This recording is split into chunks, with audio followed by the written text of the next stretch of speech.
Ben ritrovati ad una nuova edizione di TG Rovigo. In primo piano i diritti di pesca. Il presidente della provincia perde la maggioranza. 5 consiglieri hanno respinto la delibera che si opponeva alla concessione al consorzio di Scardovari per 15 anni, ma il cammino verso una soluzione è ancora lungo. Il presidente della provincia, Ivan Dallara, perde la maggioranza in consiglio. Ad infocare il dibattito la questione legata ai diritti esclusivi di pesca da concedere al consorzio Scardovari del Delta.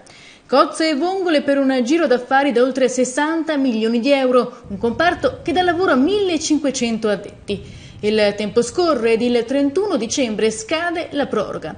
I pescatori hanno chiesto alla provincia di Rovigo il rinnovo della concessione di diritti esclusivi per 15 anni, in modo da programmare investimenti a lungo termine e rassicurare le tante famiglie del Delta che vivono di pesca.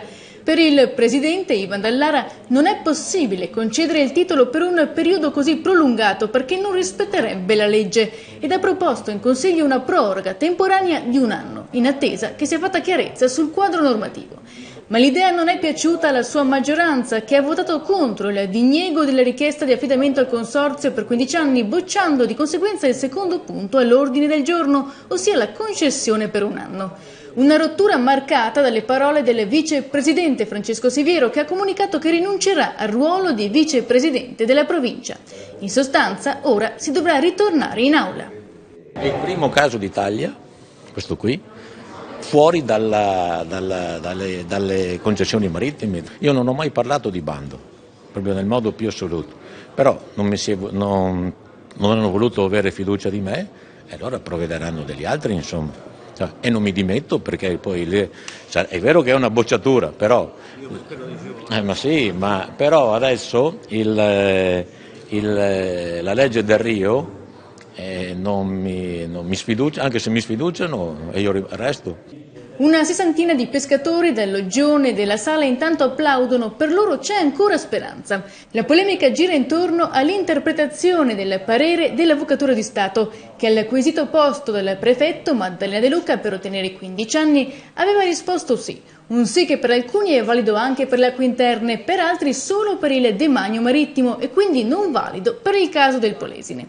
C'è poi un comunicato della Regione Veneto arrivato poche ore prima del Consiglio che ricorda che dal 1° ottobre l'organizzazione delle attività di acquacoltura degli imprenditori ittici torneranno alla Regione con la costituzione della Carta Ittica Regionale.